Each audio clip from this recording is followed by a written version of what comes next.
Coucou, on se retrouve pour ma première vidéo longue, donc la vidéo FAQ que je vous avais promis et proposé pour fêter les 10 abonnés. Maintenant on est 22, ce qui est énorme et je vous remercierai jamais assez. Merci beaucoup. On passe à la vidéo. On m'avait demandé depuis combien de temps je faisais du quadruplex. Alors, j'ai pris connaissance que le quadruplex était un sport il y a à peu près 1 an et demi quand j'ai découvert que j'étais terrienne. Et sinon, en fait, c'est un peu compliqué parce que le quadruplex, j'en ai toujours fait, mais sans savoir que c'était un sport, instinctivement, si vous voyez ce que je veux dire. Donc, depuis toute petite, je faisais déjà ça. Et j'ai commencé à vraiment pratiquer sérieusement le quadruplex il y a 1 an et demi à peu près. On m'a demandé quels sont mes stéréotypes. Alors, j'ai 2 stéréotypes confirmés et 2 stéréotypes soupçonnés. Mes 2 stéréotypes confirmés sont le chat, qui est mon stéréotype principal, et le lynx, qui est du coup un stéréotype secondaire. Et j'ai 2 stéréotypes soupçonnés qui sont la panthère des neiges et le renard. On m'avait demandé est-ce que mon entourage était au courant. Alors, mes parents sont au courant de ma thérianthropie et mon frère, je sais pas exactement parce qu'il voit que je porte des masques et des gears, mais je pense qu'il comprend pas pourquoi vraiment. Et après, j'ai certaines de mes amies qui, oui, sont au courant, dont ma meilleure amie qui me soutient énormément et d'autres des amis qui me soutiennent aussi. Donc, en général, ça s'est plutôt bien passé et je suis très reconnaissante de mon entourage pour ça. Est-ce que je suis autre chose que terrienne? Alors, pas que je sache, en tout cas pour l'instant, à ma connaissance, je ne suis que terrienne. Après, à découvrir au fil du temps notre thérianthropie, ou je sais pas trop comment on dit, ou si je suis autre chose que terrienne, je découvrirai sûrement ça avec le temps, et si je suis juste terrienne, et bah, c'est déjà, c'est déjà beaucoup, je trouve. Ok. Pourquoi je ne portais jamais de masque de terrienne? Alors, c'est tout simplement parce que je n'en avais pas. Enfin, j'en avais, mais j'en avais un que mon frère a noyé. Ça répond à une des questions suivantes. Mon masque. Et un autre que j'ai perdu. En plus, je l'aimais beaucoup, mais c'est pas grave. Là, j'en ai 3 autres du coup que j'ai fait récemment. Si j'étais un animal, qu'est-ce que je serais? Alors, c'est sûr déjà un félin. Voilà, parce que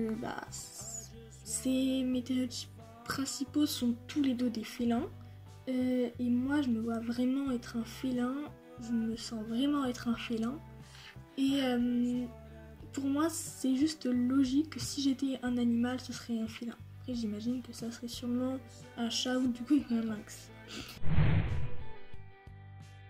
Mon animal préféré, du coup, c'est assez dur de choisir, mais dans tous les cas, c'est un félin, comme la question précédente. Mais je penserais plus vers le chat, puisque j'ai toujours grandi avec les chats.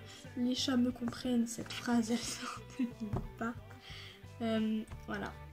Donc ce serait vraiment un chat, je pense. Est-ce que je suis plutôt plage ou montagne? Pour le quadruplex, la plage c'est incroyable, mais je pencherais plus vers la montagne pour les sapins, pour les rochers, les montées, les rivières, tout. Voilà, j'adore la montagne et je suis plus team montagne personnellement. Alors montagne ça veut pas dire neige, hein, on est bien d'accord. Voilà. Même si un de mes stéréotypes soupçonnés, la panthère des neiges, j'adore la montagne, mais pas forcément la neige, quoi. Est-ce que je suis plus été ou hiver? Alors... Ah, ça c'est dur. En vrai, je pense que je préfère l'été. Il fait chaud, mais je préfère. Est-ce que j'ai des frères et sœurs? Oui, j'ai un frère, un petit frère qui a 7 ans. Et c'est le petit frère dont je vous avais parlé du coup dans les questions d'avant. Et oui, j'ai un petit frère. Je vais pas dire son nom et tout parce que j'ai pas son accord quoi, mais vous avez compris, j'ai un petit frère. Mon métier. Alors, depuis toute petite, j'adorais être vétérinaire, mais je me suis rendu compte que j'allais devoir potentiellement euthanasier des animaux, ouvrir des animaux, et ça, je pense pas en être capable. Donc c'est pour ça que c'est aussi une des raisons pour lesquelles je me suis lancée sur les réseaux, parce que C'était aussi un rêve, être influenceuse ou youtubeuse, j'adore ça. Donc pour moi c'est soit vétérinaire, je vais quand même faire un bac plus vétérinaire au cas où. Un bac plus vétérinaire ça n'existe pas, mais bref, des études vétérinaires. Et continuer à côté ma vocation de youtubeuse parce que j'adore YouTube et je suis très contente d'avoir une communauté comme ça qui grandit de jour en jour et ça fait très plaisir. Alors, est-ce que je suis plutôt vive ou calme? Alors je suis assez calme, mais pendant mes moments de shift, ça peut m'arriver d'être très très vive. En fait, je suis plus vive pendant la nuit, moi. À me décrire en quelques mots. Pas sociable, gentil, à l'écoute et reconnaissante. Agile aussi. Voilà. C'est tout pour cette vidéo FAQ. Merci beaucoup pour ma communauté. Je remercie tout le monde. Vous êtes incroyables. Bisous. C'était un chat noir.